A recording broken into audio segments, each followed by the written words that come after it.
بسم الله الرحمن الرحيم. قل هذه سبيلي أدعو إلى الله على بصيرة أنا ومن اتبعني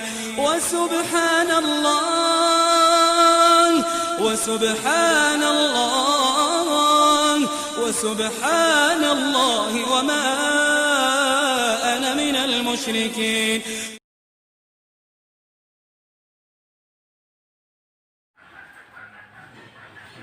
إن الحمد لله نحمده ونستعينه ونستغفره ونعوذ بالله من شرور أنفسنا ومن سيئات أعمالنا.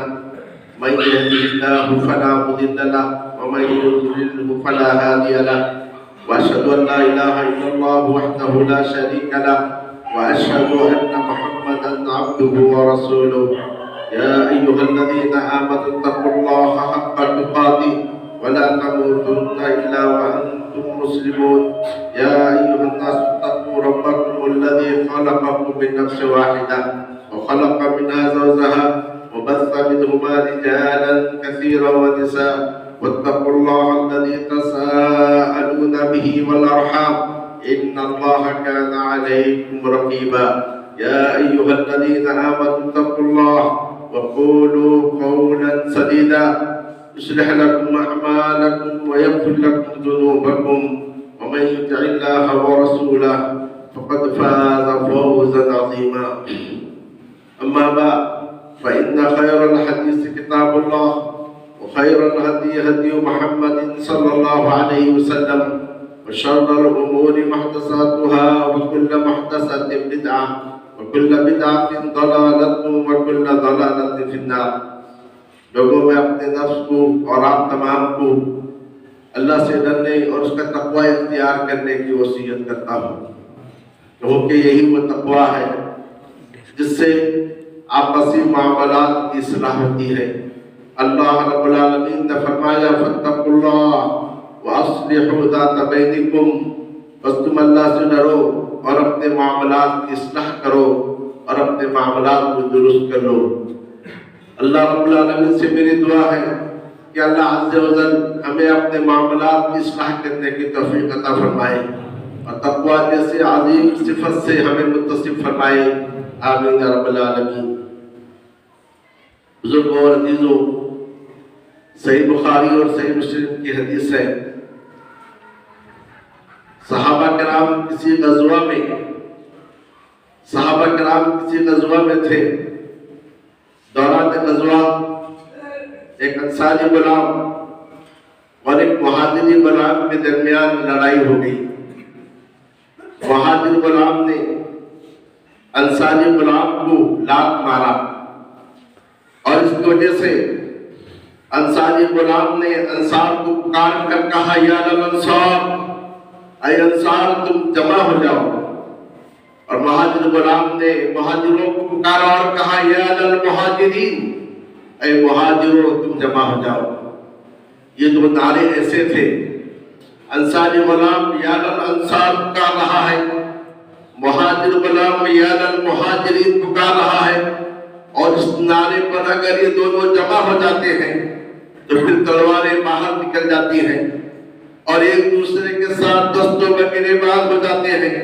تو نبی اکرم صلی اللہ علیہ وسلم نے اس آواز کو سنی تو فوراً آپ صلی اللہ علیہ وسلم نے فرمایا ما هذا فبدعوى الجاہلیۃ وأنا بین ظہرانکم. آپ صلی اللہ علیہ وسلم نے صحابہ سے کہا یہ کیا میں سن رہا ہوں، یہ کیسی آواز ہے، یہ کیسا نعرہ ہے. افبدعوى الجاہلیۃ، کیا ابھی سے جاہلیت کا نعرہ تمہارے درمیان آ چکا ہے جبکہ میں ابھی تمہارے درمیان موجود ہوں، ابھی میں دنیا سے رخصت نہیں ہوا. اور اس کے بعد آپ صلی اللہ علیہ وسلم سے جب حالت بتائی گئی، احوال بتائے گئے، آپ نے فرمایا دعوها فإنها كلمة منتنة، ایسے نعروں کو چھوڑ دو کیونکہ یہ وہ کلمہ ہے، یہ وہ بات ہے جس پہ بدبو آ رہی ہے، جس میں سڑان پیدا ہو رہا ہے. دوسری روایت میں ہے آپ صلی اللہ علیہ وسلم نے فرمایا اپنے بھائی کی مدد کرو چاہے وہ ظالم ہو یا کہ مظلوم. پھر آپ نے اس کی تشریح کی کہ ظالم کی مدد اس طریقے سے کرو کہ اس کو ظلم سے روک لو، اور مظلوم کی مدد اس طرح سے کرو کہ اس کا حق اس تک پہنچا دو۔ یعنی جاہلیت کے نعرے کے مطابق چاہے مہاجر حق پر ہو یا نہ حق اس کی مدد کرے، چاہے انصاری حق پر ہو نہ حق اس کی مدد کرے، یہ جاہلیت کا کام ہے۔ مدد کرنا ہے ظالم کی بھی مظلوم کی بھی۔ ظالم کی مدد کیسے کرے؟ اس کو ظلم سے روکا جائے، چاہے وہ آپ کا بھائی ہو، چاہے وہ آپ کا بیٹا ہو، چاہے آپ کا عزیز ہو، چاہے آپ کا رشتہ دار ہو، چاہے آپ کے گھر کا ایک فرد ہو، آپ کے خاندان کا حصہ ہو، اور مظلوم کی مدد اس طریقے سے کرے اس تک اس کا حق پہنچا دے، چاہے وہ آپ کے علاقے کا نہ ہو، آپ کے خاندان کا نہ ہو، اور آپ سے دور کا رشتہ ہو، بلکہ وہ مسلمان نہ ہو تبھی اس کا حق اس کو پہنچائے، یہ مظلوم کی مدد ہے۔ معزز سامعین اکرام، یہ حدیث، اس حدیث کی صحت پر کوئی کلام نہیں ہے۔ یہ حدیث صحیح بخاری اور صحیح مسلم کی ہے۔ کچھ دیر کے لیے آپ غور کیجئے، آخر نبی اکرم صلی اللہ علیہ وسلم نے اس نعرے کو کلمہ منتظر کیوں کہا؟ آپ نے کیوں یہ کہا کہ اس کے اندر بدبو ہے، اس کے اندر سڑان ہے؟ بدبو اور سڑان کا مطلب یہ ہے اگر کسی لاش سے بدبو آئے، یہ ہے کہ کسی چیز سے بدبو آئے تو آپ اس کے قریب نہیں جاتے، اس سے آپ دور ہو جاتے ہیں، یعنی آپ ایسے نعروں سے دور رہیں۔ سوال یہ ہے کہ نبی اکرم صلی اللہ علیہ وسلم نے ہمیں ایسے نعروں سے دور رہنے کی کیوں وصیت کی، کیوں تاکید کی؟ جبکہ معزز سامعین کرام، کلمہ مہاجرین انتہائی پاکیزہ لفظ ہے، کلمہ انصار انتہائی پاکیزہ لفظ ہے۔ اب جانتے ہو مہاجرین کون ہیں؟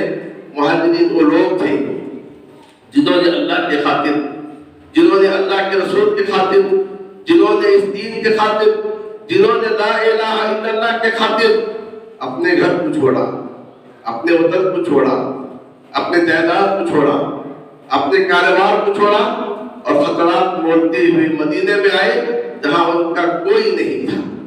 اور کلمہ انصار کا مطلب جانتے ہو، یہ وہ لوگ تھے جنہوں نے ان مہاجرین کے لیے اپنے گھر کے دروازے کھول دیے، اور گھر کے دروازے سے پہلے اپنے سینے کے دروازے کھول دیے۔ بلکہ یہ وہ انصار تھے جن میں سے بعض نے تو یہاں تک کہہ دیا اپنے اس مہاجر بھائی سے جس کے پاس بیوی نہیں تھی کہ میں اپنے 2 بیویوں میں سے ایک کو طلاق دیتا ہوں، تم مجھ سے شادی کر لو، تاکہ وہ فطری تقاضے جو ایک مرد کے اندر پائے جاتے ہیں اس کی تم تکمیل کر سکو۔ معزز سامعین اکرام، ایسے پاکیزہ الفاظ بھی جب غلط جگہ استعمال ہو اور جن کی وجہ سے مسلمانوں میں تفریقہ ہو، مسلمانوں میں اختلاف ہو، مسلمانوں میں انتشار ہو، مسلمانوں کے درمیان ڈار پیدا ہو، تو ایسے پاکیزہ الفاظ بھی بدبودار کلمات میں بدل جاتے ہیں۔ معزز سامعین اکرام، اور وہ شخص جو شخص ان پاکیزہ کلمات کو مسلمانوں میں درار کے لیے استعمال کرتا ہے، یہ بھی وہ شخص ہے جس کے اندر جاہلیت کی بدبو آتی ہے۔ ذرا اس واقعے کو بھی دل تھام کر سننے کی کوشش کیجیے۔ اسی موقع پر ابو ذر رضی اللہ تعالی عنہ جو قبیلہ غفار سے تھے اور عظیم المرتبہ صحابی تھے، آپ نے لڑائی کے تعلق سے یہ مشورہ پیش کیا، لیکن درمیان میں بلال رضی اللہ تعالی عنہ نے ان کی بات کاٹ دی اور کہا یہ غلط مشورہ ہے، جیسا کہ ہماری مجلسوں میں عام طور سے ہوتا ہے۔ اسی کے ساتھ ہی ابو ذر رضی اللہ تعالی عنہ کو طیش آ گیا، غصہ آ گیا۔ ابو ذر رضی اللہ تعالی عنہ نے غصے میں کہا، یا ابن السودا، اے کالی لونی کے بچے، اے لونی کے بچے، اے لونی کے بیٹے، کیا تم میری بات کو کاٹ رہے ہو؟ اور آپ جانتے ہیں بلال رضی اللہ تعالیٰ عنہ کالے کروٹے تھے اور غلام تھے، اور اسلام نے انہیں اس قدر عزت دی تھی کہ عمر رضی اللہ تعالیٰ عنہ کہتے تھے کہ ابو بکر سیدنا وعاتق سیدنا، ابو بکر ہمارے آقا ہیں اور انہوں نے جس کو آزاد کیا وہ بھی ہمارا آقا ہے۔ حتیٰ کہ عمر رضی اللہ تعالیٰ عنہ فرماتے تھے کاش میری کوئی بیٹی ہوتی میں بلال سے اس کی شادی کروا دیتا، اور نبی اکرم صلی اللہ علیہ وسلم نے اس بلال کو وہ مقام عطا کیا کہ بلال رضی اللہ تعالیٰ عنہ سے فتح مکہ کے موقع پر کہا کہ کعبے کے اوپر چڑھ کر تم اذان دو. آج اس بلال کو گالی دی جا رہی ہے. وہ بھی ایک عظیم القدر عظیم المرتبہ صحابی کے زبان سے نکلی. یا ابن سودا، اے سودا کے بیٹے، کیا تم میری بات کو کاٹ رہے ہو؟ کیا تم میرا جواب دے رہے ہو؟ بلال رضی اللہ تعالیٰ عنہ تیش میں آ گئے. افسوس، ملال، غصہ سب کچھ ان کے اندر پیدا ہو گیا. کہتے ہیں میں تمہاری شکایت نبی صلی اللہ علیہ وسلم سے کروں گا. دوڑتے ہوئے نکلتے ہیں، نبی صلی اللہ علیہ وسلم کے پاس پہنچتے ہیں. کہتے ہیں اللہ کے نبی صلی اللہ علیہ وسلم ابو ذر مجھے ابن سودا کی گالی دیتے ہیں. آپ صلی اللہ علیہ وسلم پریشان ہوئے. آخر یہ جراثیم مسلمانوں میں کیسے آ گئے؟ ابو ذر جیسے ذلیل قدر صحابی کے منہ سے الفاظ کیسے نکلتے ہیں؟ ادھر ابو ذر رضی اللہ تعالیٰ داخل ہوتے ہیں، سلام کرتے ہیں. ابو ذر کہتے ہیں کہ نبی صلی اللہ علیہ وسلم اس قدر غصے میں تھے، مجھے سمجھ میں نہیں آیا کہ آپ نے میرا سلام میں جواب دیا ہے، سلام میں جواب نہیں دیا. اگر آپ صلی اللہ علیہ وسلم نے غصے کی نظر سے ابو ذر کی جانب دیکھا اور کہا اعیرتہ بأمی، اے ابو ذر کیا تم نے اس سے اس کی ماں کی گالی دی ہے؟ ماں سے تم نے اسے آگ دلایا ہے؟ انکا مرحوم فی کا جاہلیہ، تم ایسے آدمی ہو جس کے اندر جاہلیت پائی جاتی ہے. ابو ذر کہتے ہیں اللہ کے نبی صلی اللہ علیہ وسلم اس بڑھاپا پر پہنچنے کے باوجود، کبر سننے کے باوجود، کیا میرے اندر جاہلیت ہے؟ کہا ہاں تمہارے اندر جاہلیت ہے. تم نے اپنے مسلمان بھائی کو گالی دی ہے، اس کی ماں کی آگ تم نے دلائی تھی. اب ابو ذر رضی اللہ تعالیٰ عنہ مسجد سے پریشان ہو کر نکلتے ہیں. راستے میں بلال کو دیکھتے ہیں. بلال کے نیچے، بلال کے سامنے اپنے آپ کو زمین پہ ڈالتے ہیں، مٹی کو لے کے اپنے رخسار پر رکھتے ہیں. کہتے ہیں بلال، اے بلال، میں اپنے رخسار کو مٹی سے اس وقت تک نہیں اٹھاؤں گا جب تک میں اپنے پاؤں کو میرے رخسار پہ دے رکھوں. بلال رضی اللہ تعالیٰ عنہ لکھتے ہیں، کہتے ہیں میں کبھی اپنے پاؤں کو آپ کے رخسار پر نہیں رکھوں گا. مگر بلال رضی اللہ عنہ جھکتے ہیں، ابو ذر رضی اللہ عنہ کے گال کا بوسہ لیتے ہیں اور دونوں کے دونوں کھڑے ہوتے ہیں، ایک دوسرے سے گلے ملتے ہیں اور اس کے بعد رونے لگتے ہیں. اور سامعین اکرام، یہ تھا ہمارا معاشرہ، اور آج ہمارا معاشرہ کدھر جا رہا ہے؟ کہنے کا مقصد یہ ہے کہ جب بلال رضی اللہ تعالیٰ عنہ کی زبان سے ایسی بات نکلی تو نبی صلی اللہ علیہ وسلم نے فرمایا انک امرؤ فیک جاہلیہ، تم ایسے آدمی ہو جس کے اندر جاہلیت پائی جاتی ہے. برادران اسلام، تمبے کا مقصد یہ ہے کہ آج ہم یہ سمجھنے کی کوشش کریں کہ اسلام نے ایسی باتوں سے ہمیں کیوں روکا اور ایسی باتوں کو شران، ایسی باتوں کو جاہلیت سے کیوں تعبیر کیا. کیونکہ معزز سامعین کرام، یہ ایسے نعرے ہیں، یہ ایسی باتیں ہیں جس سے مسلمانوں میں افتراق ہوتا ہے، مسلمانوں میں انتشار ہوتا ہے، مسلمانوں کا اتحاد پارا پارا ہوتا ہے، مسلمان مختلف گروہوں میں، مختلف فرقوں میں بٹ جاتے ہیں.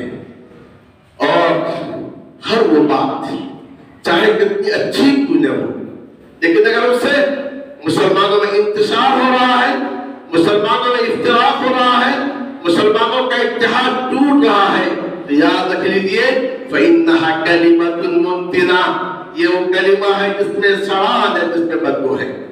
آئندہ یاد رکھیے، ہر وہ بات، ہر وہ کام، ہر وہ معاہدہ، ہر وہ سمجھوتا، ہر وہ میٹنگ، ہر وہ مجلس جس کے اندر ایسی بات کی جائے جس سے مسلمانوں میں انتشار ہو، مسلمانوں میں افتراق ہو، تو پھر وہ ایسی بات ہے کہ نبی اکرم صلی اللہ علیہ وسلم کی زبانی فَإِنَّهَا كَلِمَةٌ مُنْتِنَةٌ، یہ وہ بات ہے جس کے اندر سڑان اور جس کے اندر بدبو آتی ہے. بچہ سامعین کرام، اس کی وضاحت آپ اس سے کر سکتے ہیں کہ موسیٰ علیہ السلام جب طور کے جانب گئے، اللہ عز و جل نے انہیں تورات دینے کے لیے بلایا تھا. پہلے زمانے میں پوری کی پوری کتاب نبی کو دی جاتی تھی، جبکہ نبی صلی اللہ علیہ وسلم پر 23 سال میں قرآن مجید نازل ہوا. جب تورات دینے گئے، ادھر بنو اسرائیل میں اختلاف پیدا ہو گیا، اور اس اختلاف کی وجہ سے بنو اسرائیل میں ایک شخص تھا جس کا نام سامری، اس نے کہا کہ موسیٰ اپنے رب سے منت دور کیا گئے ہیں، یہ تو موسیٰ کا رب ہے.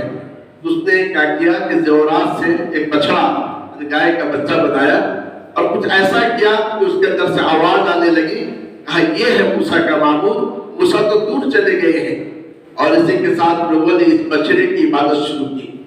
جب موسیٰ علیہ السلام کو اطلاع ملی کہ تم یہاں آ گئے ہو، تمہاری قوم بت پرستی کی شکار ہو چکی ہے، بچڑے پرستی کی شکار ہو چکی ہے، تو موسیٰ علیہ السلام قسم میں غصے میں آئے کہ میری قوم شرک کیسے داخل ہو چکی ہے، اور آنے کے ساتھ اپنے بھائی جو اللہ کے نبی تھے ہارون، ان کے داڑھی کو پکڑا اور داڑھی کو پکڑ کر کہا ما منعک اذ رأیتہم ضلوا الا تتبعنی افعصیت امری، اے ہارون جب تم نے انہیں دیکھا کہ گمراہ ہو گئے اور بچڑے کی عبادت کرنے لگے، تم نے روکا کیوں نہیں؟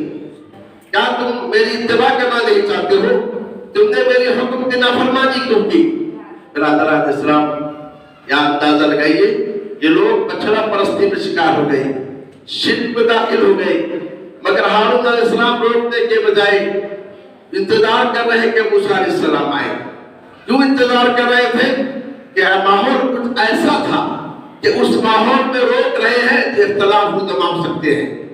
تو ہارون علیہ السلام نے جواب میں اپنے بھائی موسیٰ علیہ السلام سے کہہ رہے ہیں انی خشیت ان تقول فرقت بین بنی اسرائیل ولم ترقنی، مجھے ڈر ہوا کہیں آپ مجھ سے یہ کہہ دے کہ تم نے بنی اسرائیل کے درمیان اختلاف پیدا کر دیا اور میرے آنے کا، میری بات کا تم نے انتظار نہیں کیا۔ تو ایسے ماحول میں جہاں پر منکر سے روکنا بھی خطرہ کا باعث ہو سکتا ہے اور مسلمانوں میں انتصار افتراق کا باعث ہوتا ہے، تو وہاں بھی ہم سے کہا گیا کہ کچھ دیر کے لیے رک جاؤ، سازگار ماحول کا انتظار کرو۔ اس سے یہ اندازہ لگا سکتے ہیں کہ مسلمانوں میں انتصار اور افتراق سے کس قدر نقصان ہو سکتا ہے۔ معزز سامعین کرام، دین اسلام نے ہمیں افتراق، انتشار اور اختلاف سے دور ہوگا، اس کے بہت سارے وجوہ ہیں۔ ان میں سے پہلی وجہ یہ ہے کیونکہ جب کسی قوم میں انتشار، افتراق پیدا ہوتا ہے تو اس سے اسلام کی وہ بنیاد اور اساس ختم ہو جاتی ہے جس پر مسلم معاشرے کی تعمیر ہے۔ مسلم معاشرے کی تعمیر کس پر ہے؟ محبت پر ہے، مودت پر ہے، اخوت پر ہے، بھائی چارگی پر ہے۔ اللہ تعالیٰ نے فرمایا محمد رسول اللہ والذین معه اشداء علی الکفار رحماء بینہم، محمد اللہ کے رسول ہے اور جو محمد کے ساتھ ہیں، کفار پر سخت ہیں، آپس میں ایک دوسرے پر رحم دل ہے۔ اللہ تعالیٰ نے فرمایا المؤمنون والمؤمنات بعضهم اولیاء بعض، مومن مرد مومن عورتیں ان میں سے بعض کے اولیاء اور دوست ہیں۔ نبی صلی اللہ علیہ وسلم نے فرمایا مثل المؤمنین فی توادهم وتراحمهم كمثل الجسد اذا اشتكى منه عضو تداعى له سائر الجسد بالسهر والحمى، مومنوں کی مثال آپس میں ایک دوسرے سے محبت کرنے میں، ایک دوسرے پر رحم کرنے میں ایک جسم کے مانند ہے۔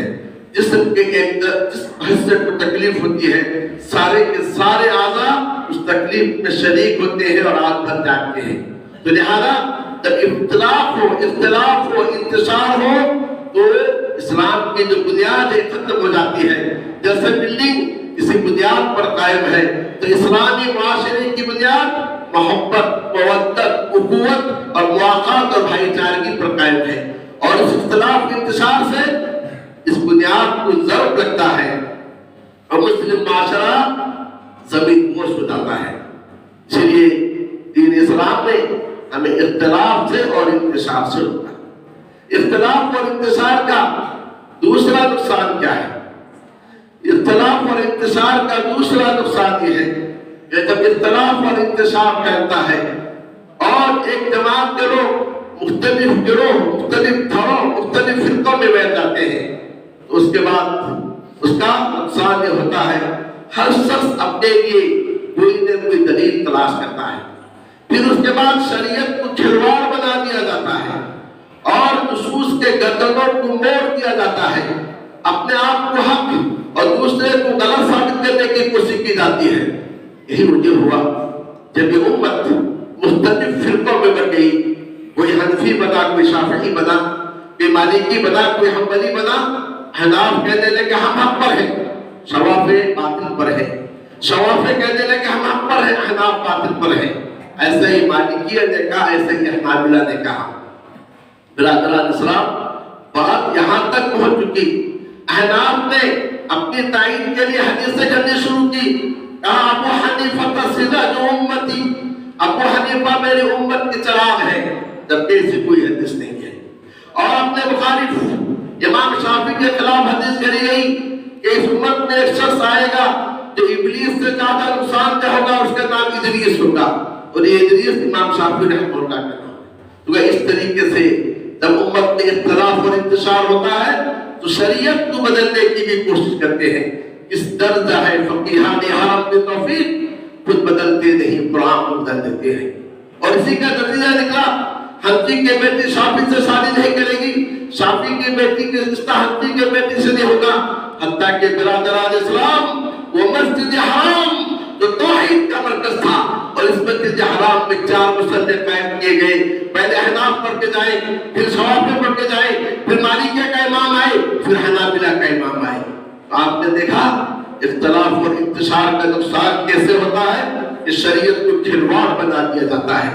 اسی لیے ہمیں چاہیے اختلاف اور انتشار سے جس قدر ہو سکے بچیں، چاہے اس کے لیے ہمیں بڑی سی بڑی قربانی دینے کی ضرورت پیش میں آئے۔ یہی وجہ ہے برادران اسلام، نبی اکرم صلی اللہ علیہ وسلم نے اپنے صحابہ انصار سے کہا تھا کہ ان میرے بعد جب میں دنیا سے چلے جاؤں گا تم دیکھو گے کہ تم پر دوسروں کو ترجیح دی جائے گی۔ انصار کو عہدہ دینے کے بجائے مہاجرین کو عہدہ دیا جائے گا، انصار کو کرسی دینے کے بجائے مہاجرین کو کرسیاں دی جائیں گی۔ ایسے موقع پر تم صبر کرنا یہاں تک کہ تم اس سے مل لو، کیونکہ اختلاف سے کیا ہوگا، امت کی دھجیاں اڑ جائے گی، شریعت کی دھجیاں اڑ جائیں گی۔ اور مقصد کرام، تیسری بات جو آپ سب جانتے ہیں وہ یہ ہے، جب کسی قوم میں کسی جماعت میں اختلاف اور انتشار پیدا ہوتا ہے، اس کا نتیجہ یہ ہوتا ہے وہ جماعت اور قوم دشمنوں کے ساتھ ہلکی ہو جاتی ہے، بزدل ہو جاتی ہے، اور دشمن کمزور سے کمزور کیوں نہ ہو اس پر حملہ آور ہوتا ہے اور اس کی اینٹ سے اینٹ بجا دیتا ہے۔ اور کوئی بھی قوم چاہے وہ باطل پر ہو لیکن مجتمع ہو، متحد ہو، تو بڑی سے بڑی قوم انہیں حالات تمام برباد نہیں کر سکتی، انہیں آنکھ اٹھا کر دیکھ دے سکتی۔ اور وہ جماعت چاہے وہ حق پر کیوں نہ ہو، کتاب و سنت پر عمل کرنے والی کیوں نہ ہو، اللہ کی شریعت پر عامل کیوں نہ ہو، لیکن جب وہ جماعت کے اندر جب انتشار ہوتا ہے، اختلاف ہوتا ہے، چھوٹی سی چھوٹی قوم بھی انہیں ہلاک کو برباد کر سکتی ہے۔ سامعین کرام، تاریخ کے صفحات اٹھا کر دیکھیے، صرف میں عباسیہ کی مثال دیتا ہوں، اہل علم جانتے ہیں یہ خلافت عباسیہ اس زمین پر 400 سے زائد سال قائم رہی، اور وہ گروہ کے ساتھ، وہ نشان کے ساتھ جس کی نظیر نہیں ملتی ہے۔ اس کے خلیفہ ہارون رشید نے بادل کو دیکھ کر کہا تھا، اے بادل، جہاں چاہو تم برس جاؤ، لیکن جہاں تم برسو گے وہاں کا خزانہ اور ٹیکس مجھ تک پہنچے گا، بغداد کو پہنچے گا۔ ایسی خلافت تھی، مسلمانوں کا کیسا شان تھا۔ آج کے حالات میں اگر موازنہ کرتے تو کوئی کہانی نظر آتی ہے، کوئی خواب نظر آتا ہے۔ ایک مرتبہ واقعہ ہے کہ کوئی بادشاہ جو ہارون رشید سے پہلے ٹیکس دیتا تھا، جب ہارون رشید بادشاہ بنے تو اس نے کہا اب ہم ٹیکس نہیں دیں گے، یا وہ بادشاہ مر گیا، اس کا جانشین آیا، اس نے کہا ہم مسلمانوں کو ٹیکس نہیں دیں گے، بلکہ میں مسلمانوں سے مطالبہ کرتا ہوں اب تک جو ٹیکس دیا گیا اس کو واپس کیا جائے۔ ہارون رشید نے اس کے جواب ایک سطر میں لکھا، اے فلاں شخص جو تم نے ہمیں ایسی بات لکھی ہے سن لو، اس کا جواب وہ ہے جو تم دیکھو گے سنو گے نہیں، اس کا جواب وہ ہے جو تم دیکھو گے سنو گے نہیں۔ اور اسی کے ساتھ لشکر جبار کو روانہ کر دیا۔ جب لشکر جبار کو روانہ کر دیا، جب اس نے دیکھا کہ فوج آ رہی ہے لڑنے کے لیے، فوراً وہ تیار ہوا، کہا دیش کو دوگنا کر دیا جائے۔ تو سامعین کرام، مسلمانوں کا کیا شان تھا، کیا جلال تھا۔ اور عباسی حکومت کے ایک کنارے ایک عورت کی عزت لوٹی گئی اور اس نے وہاں آواز لگائی، واہ معتصمہ، اے معتصم میرے ساتھ غلط سلوک کیا جا رہا ہے۔ معتصم تو جب آواز پہنچی اس نے ایک عورت کے لیے لشکری جباب کو روانہ کر دیا۔ یہ تھا مسلمانوں کا شان، یہ تھا مسلمانوں کا روح، یہ تھا مسلمانوں کا دبدبا۔ لیکن برادران اسلام جب ان میں اختلاف پیدا ہوا، عیش و عشرت داخل ہو گئی اور ان میں منافق جیسے لوگ داخل ہو گئے، نتیجہ کیا نکلا؟ نتیجہ نکلا تاتاریوں نے ان مسلمانوں پر ایسا حملہ کیا، مسجد میں داخل ہوتے تھے خود نہیں مارتے تھے، مسلمانوں سے کہتے تھے تم ایک دوسرے کو مارو، ہم کر کے دیکھ رہے ہیں۔ ان کا خوف، ان کا ڈر اس قدر مسلمانوں کے دل میں داخل ہو گیا تھا، وہ ایک دوسرے کو مارتے تھے اور تماشا دیکھتے ہو جاتے تھے۔ بلکہ تاتاری کا جو حاکم تھا اس نے مسلمانوں کے سروں سے ایک تاج بنایا اور اس طریقے سے مسلمان بادشاہ کو ایک گھوڑے میں بند کیا، پیچھے ایک گھوڑے کے باندھ دیا، گھوڑا دوڑتا گیا اور مسلمان بادشاہ کے جسم کے ایک ایک حصے ٹوٹتے چلے گئے۔ اندازہ لگائیے وہی مسلمان تھے، وہی عباسی حکومت تھی۔ جب ان میں اتفاق تھا، دشمن کو آنکھ دکھانے کی طاقت نہیں تھی۔ جب ان میں انتشار ہوا، اختلاف ہوا، عیش و عشرت کے درد ڈوب گئے، تو ان کے گھروں میں دشمن داخل ہوئے اور ان کی اینٹ سے اینٹ بچا دی۔ بنگال کی مسلمان حکومت کیسے ختم ہوئی؟ ٹیپو کی حکومت کیسے ختم ہوئی؟ یہ آپ کے اپنے ملک کی مثال ہے۔ علامہ اقبال نے اسی کے ذات میں اشارہ کرتے ہوئے کہا، جعفر از بنگال صادق دکن ننگے دی ننگے ملت دنگے وطن۔ یہ جعفر جیسا شخص جو بنگال میں پیدا ہوا، اور حیدر اور جعفر از بنگال، کہ بنگال کا جعفر، اور اسی طریقے سے صادق میر صادق جو میسور میں پیدا ہوا، اور ان کی وجہ سے جو اختلافات ہونے میں ہوئے، ٹیپو کی حکومت بھی ختم ہوئی اور بنگال کی حکومت بھی ختم ہوئی۔ تو سامعین اکرام، کہنے کا مقصد یہ ہے اپنے صفوں میں اتحاد پیدا کرو، اپنے صفوں میں اتفاق پیدا کرو، چاہے اس کے لیے بڑی سی بڑی قربانی کی ضرورت پیش آئے۔ عہدہ دینا ہے تو دے دیجیے، کرسی دینا ہے تو دے دیجیے، نیچے اترنا ہے تو اتریے، اور اللہ کے لیے مسلمانوں کے درمیان افتراق اور انتشار کے سبب بنیے۔ رب العالمین نے فرمایا وَأَطِيعُوا اللَّهَ وَرَسُولَهُ وَلَا تَنَازَعُوا فَتَفْشَلُوا وَتَذْهَبَ رِيحُكُمْ۔ اللہ کے اطاعت کرو، رسول کی اطاعت کرو، اور آپس میں ایک دوسرے سے کھینچا تانی مت کرو۔ وَلَا تَنَازَعُوا، اہل علم جانتے ہیں نزاع کا معنی کھینچنا ہے۔ آپس میں ایک دوسرے کی کھینچا تانی نہ کرو، اختلاف نہ کرو۔ فَتَفْشَلُوا، تم بزدل ہو جاؤ گے، وَتَذْهَبَ رِيحُكُمْ، تمہاری ہوا اٹھ جائے گی، تم پر غیروں کو مسلط کیا جائے گا۔ اور آج صرف ہندوستان نہیں بلکہ دنیا کے اطراف و اکناف میں مسلمانوں پر جو مصائب آ رہے ہیں، مسلمان حق پر ہونے کے باوجود اسی کھینچا تانی کی وجہ سے، اسی اختلاف اور انتشار کی وجہ سے۔ اور آخری بات خطبہ جمعہ ہے، اپنے بات کو مختصر کرتے ہوئے کہتا ہوں، آخری بات یہ ہے اختلاف اتفاق اور اتحاد سے قوم آگے بڑھتی ہے، تعمیری کام کرتے ہیں، مسلمانوں میں لائق افراد پیدا ہوتے ہیں۔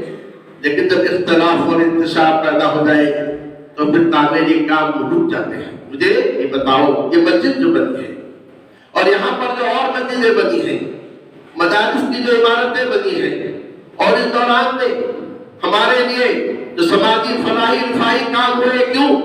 ہمارے اتفاق کی وجہ سے، ہمارے اتحاد کی وجہ سے، ہماری وحدت کی وجہ سے۔ اگر ہم اختلاف کرتے گئے، آپس میں انتشار کے بیج بوتے گئے، تو کیا یہ کام رہ سکیں گے؟ کیا ان جیسے کام اور ہو سکیں گے؟ برادران اسلام، میں اس شعر پر اپنی بات ختم کرتا ہوں، سمجھنے والے سمجھ جائیں گے۔ ایک ہو مسلم حرم کی پاسبانی کے لیے، ایک ہو مسلم حرم کی پاسبانی کے لیے، نیل کے ساحل سے لے کر تابخا کے کاشگر۔ اقول قولی ھذا واستغفر اللہ لی ولکم ولسائر المسلمین انہ سمیع مجیب۔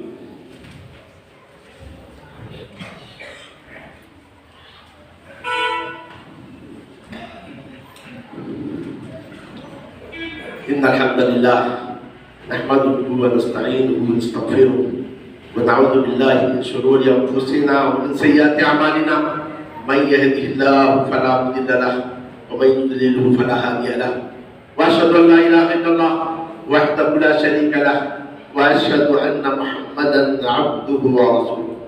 برادران اسلام، اتفاق اور اتحاد کی اہمیت اور اختلاف اور انتشار کے سے جو نتائج پیدا ہوتے ہیں، خرابیاں پیدا ہوتی ہیں، نقصانات ہوتے ہیں، وہ ہم جانتے ہیں. اب آئیے ہمیں جاننے کی کوشش کریں ہم اپنے صفوں میں اتفاق اور اتحاد کیسے پیدا کر سکتے ہیں، اور یہی سب سے اہم بات ہے. اور اس سلسلے میں برادران اسلام سب سے پہلی بات یہ ہے کہ ہم اپنے اندر اتفاق اور اتحاد پیدا کرنا چاہتے ہیں. اس کے لیے سب سے پہلی بات یہ ہے کہ ہمیں چاہیے اللہ سے ڈریں، اللہ اور اس کے رسول کے اطاعت کریں. غزوہ بدر کے بعد مسلمانوں میں اختلاف پیدا ہوا. غزوہ بدر کے بعد اختلاف یہ ہوا کہ جو مال غنیمت کو کیسے تقسیم کیا جائے. یہ پہلی لڑائی تھی مسلمانوں کی کفار سے. بعض نے کہا لڑنے والوں کو دیا جائے، بعض نے کہا جن کے پاس سوار تھے ان کو زیادہ دیا جائے، جن کے پاس سواری تھے تو ان کو کم دیا جائے. بعض نے اور بات کہی، قریب تھا کہ آپس میں اختلاف ہو جائے. نبی اللہ عز و جل نے اس پر نبی صلی اللہ علیہ وسلم پر یہ آیت نازل ہوئی، یسألونک عن الانفال قل الانفال للہ والرسول. وہ آپ سے مال غنیمت کے بارے میں پوچھتے ہیں، آپ کہہ دیجئے مال غنیمت اللہ اور رسول کے لیے. یہ جو لڑائی میں جیت ہوئی ہے، کامیاب ہوئے ہو، اس میں تمہارا کمال نہیں ہے، یہ اللہ کی مدد دوسروں سے تم کامیاب ہوئے. تو اللہ اور اس کے رسول جیسا چاہیں گے مال غنیمت کو تقسیم کریں گے. تمہارا کام یہ نہیں کہ مال غنیمت کے تقسیم پر بحث کرو، مال غنیمت کو کیسے بانٹا جائے تو اللہ رسول کا کام ہے. تمہارا کام کیا ہے؟ فاتقوا اللہ وَأَصْلِحُوا ذَاتَ بَيْنِكُمْ وَأَطِیعُوا اللَّهَ وَرَسُولَهُ إِن كُنتُم مُؤْمِنِینَ. اگر تم مومن ہو اللہ سے ڈرو، اپنے آپسی معاملات میں اصلاح کرو، اللہ اور اس کے رسول کی اطاعت کرو. لہذا برادران اسلام ہمیں معلوم ہوا سب سے پہلی بات یہ ہے اپنے تمام معاملات میں ہم اللہ سے ڈریں اور اس معاملے میں اللہ اور اس کے رسول کی اطاعت کریں. اگر اس چیز کو ہم لازم پکڑ لیے انشاءاللہ سارے کے سارے اختلافات ختم ہو جائیں گے. چاہے میاں بیوی کے اختلاف ہو، چاہے بھائی بھائی کے اختلاف ہو، چاہے باپ بیٹے کے اختلاف ہو، چاہے رشتہ داروں کے اختلاف ہو، چاہے ایک گھر کا دوسرے گھر سے اختلاف ہو، چاہے ایک قوم کا دوسرے قوم سے اختلاف ہو، سارے کے سارے ختم ہو جائیں گے. اللہ عز و جل کا وعدہ ہے فَإِن تَنَازَعْتُمْ فِي شَيْءٍ فَرُدُّوهُ إِلَى اللَّهِ وَالرَّسُولِ. اگر تم کسی معاملے میں اختلاف کر رہے ہو اسے اللہ اور رسول کی ذات لوٹاؤ. تو اس کا انجام کیا ہے؟ ذالک خیر واحسن تعویلا. بہت اچھی چیز ہے، اسی میں خیر ہے، اس کا انجام بھی اچھا ہے. نہ میری بات رہے گی نہ تمہاری بات رہے گی، نہ ان کی بات رہے گی نہ ان کی بات رہے گی، بات رہے گی اللہ کی اور اس کے رسول. تو وہ ہمیں چاہیے اللہ سے ڈرے اور اللہ اس کے رسول کے اطاعت کو لازم پکڑ لیں. اس سے جو ہے یہ اختلافات ختم ہو سکتے ہیں. اور دوسری چیز یہ ہے برادران اسلام، ایسے موقع پر ہمیں چاہیے جماعت کو لازم، جماعت کے ساتھ رہیں. کیونکہ جماعت کو جب آپ چھوڑیں گے تو وہیں سے شیطان آپ پر حاوی ہوتا ہے. اسی لیے حدیث شریف میں ہے کوئی بھی قوم کسی بستی میں لوگ ہیں اور وہاں پر اگر نماز قائم نہیں کی جاتی ہے، جماعت قائم نہیں کی جاتی ہے تو شیطان اس معاشرے پر غالب ہوتا ہے. اندازہ لگائیے بکریاں کتنی کمزور ہوتی ہیں، لیکن جب ایک ساتھ رہتی ہے تو بھیڑیا حملہ نہیں کرتا ہے. لیکن جب بکریوں میں سے ایک بکری باہر نکل جاتی ہے تو فوراً بھیڑیا اس کو اپنا لقمہ بنا لیتا ہے. تو لہذا جماعت کو لازم پکڑے اور پھر جو ہم پر فرائض ہیں، خاص طور سے جو نمازیں ہیں، ان 5 نمازوں اور جمعہ ان سب کو قائم کرنے کی کوشش کریں. اس سے ہمارے اندر اتفاق ہوگا. زید میں اور بکر میں اختلاف ہے، لیکن جب مسجد آئی دونوں ایک دوسرے کے ساتھ کھڑے، اس کا کانٹا اس کے کانٹے سے ملا، اس کے پاؤں اس کے پاؤں سے ملے تو آپس میں اتفاق پیدا ہوتا ہے، محبت پیدا ہوتی ہے اور اختلافات دور ہوتے ہیں. تو اس لیے ایسے موقع پر جمعہ اور جماعت کو لازم پکڑیے اور اپنے جماعت کے ساتھ رہنے کی کوشش کیجیے. اور تیسری چیز یہ ہے اپنے دل کو بیمار ہونے سے بچائیے۔ دل کی بیماری کیا ہے؟ دل کی بیماری یہ ہے کہ دل میں آپ کے اپنے مسلمان بھائی کے خلاف کینہ ہو، مسلمان بھائی کے خلاف بغض ہو، مسلمان بھائی کے تعلق سے بدگمانی ہو، مسلمان بھائی کے تعلق سے کوئی شکایت ہو، یہ دل کی بیماری ہے۔ تو اپنے دل کو پاک صاف رکھیں اور اپنے مسلمان بھائی کے ساتھ اچھا گمان رکھیں۔ ہوتا یہ ہے اختلافات کے زمانے میں دو آدمی ایک ساتھ کھڑے ہو کے بات کرتے ہیں، یہ کہتا ہے میرے بارے میں ضرور بات کریں، جبکہ آپ کا کوئی تذکرہ ہی نہیں آتا ہے۔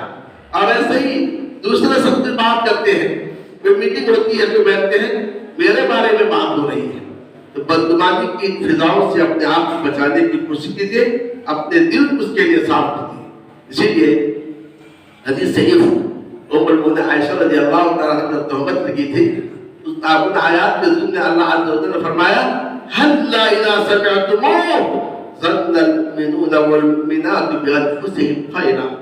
جب تم تک یہ بات پہنچی، بات اڑانے والے اڑا کر آئے کہ عائشہ رضی اللہ تعالیٰ عنہ کا فلاں صفوان سے کوئی تعلق ہے، تو تم اپنے بارے میں اچھا گمان کریں گے۔ اگر تمہارے بارے میں کہا جاتا کہ تمہاری بیوی کا فلاں سے تعلق ہے، کیا تم برداشت کر سکتے؟ جب تم اس کو برداشت نہیں کر سکتے تو عائشہ رضی اللہ تعالیٰ تعلق سے تم نے ایسی بات سننا گوارا کیوں کیا؟ فوراً کہہ دیتے ہاں مبین، یہ تو کھلی گھڑی ہوئی بات ہے۔ ہوتا یہ ہے ہمارے پاس کوئی آتا ہے کہتا ہے تمہارے بارے میں فلاں شخص ایسا کہہ رہا ہے، تو ہم کو فوراً چاہیے کہ یہ مومن ہے، مومن بھائی ہے، میرے بارے میں کہہ نہیں سکتا، اب فوراً اس کو جھٹلا دیں۔ جب آپ جھٹلائیں گے دوبارہ اسے کہنے کی ہمت نہیں ہوگا۔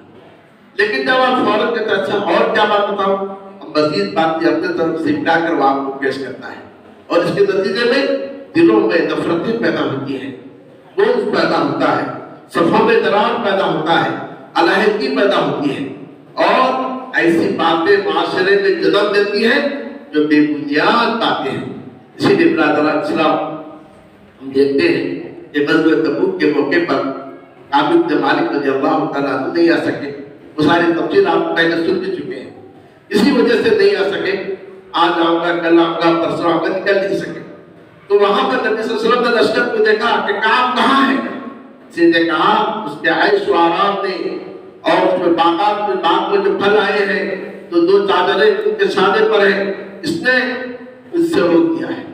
تو فوراً دوسرے صحابی تھے انہوں نے کہا نہیں اللہ کے رسول ایسی بات نہیں، کعب تو ایسے ہیں جو اللہ اور کے رسول سے محبت کرتے ہیں۔ ایسے ہی ایک شخص کو لایا گیا جو اس پر حد جاری کی کہ شراب کی وجہ سے کسی نے گالی دی، اللہ کی لعنت اس پر ہو۔ نبی صلی اللہ علیہ وسلم نے فوراً روکا، دیکھو میں جانتا ہوں یہ اللہ اور کے رسول سے محبت کرتا ہے۔ تو ہمیں اپنے مسلمان بھائی کی جانب سے دفاع کرنا ہے، ہمیں اپنے مسلمان بھائی کو جب کوئی بات پہنچے تو فوراً جب کر دینا چاہیے، اس سے کیا ہو انتشار کا دروازہ بند ہو جائے گا۔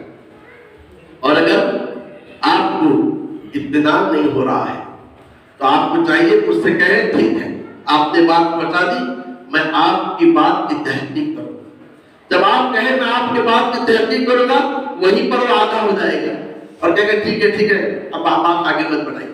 لیکن ہم کیا کرتے ہیں، تحقیق کا دروازہ کھولتے نہیں ہیں، فوراً بدگمانی کو لے کر بدگمانی پر ایک عمارت قائم کرتے ہیں، اور وہ عمارت جب اونچی ہو جاتی ہے تو پورے کے پورے معاشرے کو اپنے لپیٹ میں لے لیتی ہے۔ لہٰذا برادران اسلام اپنے دلوں کی حفاظت کیجیے، اپنے دلوں کو بیمار ہونے سے بچائیے۔ دلوں کو بیمار ہونے کا مطلب یہ ہے حسد سے، کینہ سے، بغض سے، بدگمانی سے اپنے دلوں کو بچائیے، اور ایک مسلمان بھائی کے تعلق سے اچھا گمان رکھیے۔ اور اس کے بعد چوتھی چیز یہ ہے اپنے زبان کی حفاظت کیجیے، فتنوں کے موقع پر خاص طور سے زبان کی حفاظت کیجیے۔ آپ نے کچھ کہا، اس نے کچھ کہا، آپ نے کچھ سنا دیا، وہ بات کو ضرور پہنچاتا ہے، اور اس کی وجہ سے کیا ہوتا ہے، مثلا کسی نے کوئی بات کی آپ نے کہا شیطان ہے، اب آپ کو اس بات کو لے کر پہنچا دیا، وہ کہتا تھا اس نے مجھے شیطان کہا ہے، جبکہ اس سے پہلے وہ آپ کے تعلق سے اچھا بیمار رکھتا تھا، لیکن جب آپ کی بات پہنچی پھر مزید فتنے بڑھتے ہیں۔ لہٰذا ہمیں چاہیے کہ ایسے موقع پر اپنی زبان کی بھی حفاظت کریں۔ اور آخری بات یہ ہے برادران اسلام، ہمارے درمیان میں کتنی باتوں پر اتفاق ہے۔ ہمارا نبی ہمارا قبلہ ایک، ہمارا نبی ایک، ہمارا قرآن ایک، ہماری نمازی ایک جیسی، اتنی ساری باتوں پر اتفاق ہے. چند باتوں میں ایک دو باتوں پر اختلاف کی وجہ سے ہم ان ساری باتوں کو بھول جاتے ہیں اور ایسے ہو جاتے ہیں جیسے کہ ہم ایک دوسرے کے لیے اصلی دشمن ہیں. لہذا ایسے موقع پر جب میرے اور آپ کے درمیان میں کسی معاملے میں اختلاف ہو اور یہ اختلاف اس کا باعث ہو میں اور آپ دونوں دور ہو جائیں، مجھے بھی سوچنا چاہیے، آپ کو سوچنا چاہیے کہ میرا اور اس کا رب تو ایک ہے، میرا اور اس کا نبی تو ایک ہے، میرا اور اس کے کتاب تو قرآن ایک ہی ہے. اور اس طریقے سے رمضان ہے، حج ہے، سب میں تو ہم ایک ہیں. جب ان ساری باتوں پر اتحاد ہے پھر ہم ایک دو بات کی وجہ سے ایسے آپس میں مختلف ہو سکتے ہیں. برادران اسلام، نبی صلی اللہ علیہ وسلم نے اپنے صحابہ سے کہا تھا تم میں کہ جو کوئی میرے بعد زندہ رہے گا اس امت میں بہت سارے اختلافات پائے گا. تو صحابہ کرام نے کہا آپ کیا کریں؟ تو نبی صلی اللہ علیہ وسلم نے کہا تھا علیکم بسنتی وسنت الخلفاء الراشدین المہدیین من بعدی، میرے سنت کو اور میرے بعد خلفاء راشدین کے سنت کو لازم پکڑ لو. لہذا ہمارے سامعین اکرام، ذمہ داران، ہر شخص ذمہ دار ہے. میرا مقصد یہ نہیں کہ چند افراد ذمہ دار ہیں، اس قوم کی ذمہ داری ہر شخص پر ہے، چاہے اس کا سردار ہو، چاہے عام فرد ہو، چاہے بڑی عمر کا ہو، چاہے کم عمر کا ہو، چاہے وہ عالم ہو، چاہے وہ عالم نہ ہو. اس جماعت کی ذمہ داری، اس کتاب و سنت کے حامل جماعت کی ذمہ داری ہم میں سے ہر شخص پر ہے. لہذا ہمیں چاہیے کوئی ایسی بات نہ کہے، کوئی ایسا کام نہ کرے کہ جس کی وجہ سے معاشرے کے اندر دراڑ پیدا ہو. برادران اسلام، کیا آپ جانتے ہیں حدیث شریف میں چغل خور کو کیا کہا گیا ہے؟ لا يدخل الجنة نمام. چغل خور جنت میں داخل نہیں ہوگا. چغل خور کسے کہتے ہیں؟ جو اس کی بات کو دوسرے تک پہنچاتا ہے علی وجہ الافساد، دونوں کے درمیان بگاڑ پیدا کرنے کے لیے. جب یہ بات کو پہنچاتا ہے، لیکن ایسے لوگ جو بات ہوئی ہی نہیں اس کو جب پہنچا رہے ہیں ان کا انجام کیسے ہو سکتا ہے؟ لہذا ہمیں چاہیے اپنے معاشرے کی سلامتی کے لیے ہر ممکن کوشش کریں. جب نیت صاف ہو، ارادے مستحکم ہو، بڑے بڑے طوفان بھی اپنے راستے بدل دیتے ہیں. اللہ رب العالمین سے میری دعا ہے اللہ عز و جل ہماری نیتوں میں اخلاص پیدا کرے، ہمارے دلوں کو ایک دوسرے کے لیے صاف رکھے، ہماری زبان کو ایک دوسرے کے لیے پاک رکھے، ہمارے صفوں میں اتحاد پیدا کرے، ہمارے اندر اتحاد پیدا کرے، ہمارے اندر جگادگت پیدا کرے. اقول باللہ التوفیق. اور نبی اکرم صلی اللہ علیہ وسلم پر درود و سلام دیجیے کہ اللہ عز و جل نے اس کا حکم دیتے ہوئے فرمایا ان اللہ و ملائکتہ یصلون علی النبی یا ایھا الذین آمنوا صلوا علیہ وسلموا تسلیما. اللهم صل علی محمد وعلی آل محمد كما صليت على ابراہیم وعلى آل ابراہیم انک حمید مجید. اللهم بارک علی محمد وعلى آل محمد كما بارکت علی ابراہیم وعلى آل ابراہیم انک حمید مجید. اللهم اصلح احوالنا واحوال المسلمین، اللهم اصلح احوالنا واحوال المسلمين، اللهم اصلح احوالنا واحوال المسلمين. اللهم اعز الاسلام والمسلمين واذل الشرك والمشركين ودمر اعداء الدين. اللهم من ارادنا واراد الاسلام والمسلمين بسوء فاشغله في نفسه واجعل تدبيره تدميره يا قوي يا عزيز، واجعل تدبيره تدميره يا قوي يا عزيز، واجعل تدبيره تدميره يا قوي يا عزيز. ربنا آتنا في الدنيا حسنة وفي الآخرة حسنة وقنا عذاب النار. قال الله رحمكم الله إن الله يأمر بالعدل والإحسان وإيتاء ذي القربى وينهى عن الفحشاء والمنكر والبغي يعظكم لعلكم تذكرون. اذكروا الله يذكركم وادعوه يستجب لكم ولذكر الله تعالى أعلى وأولى وأعز وأجل وأعظم وأكبر.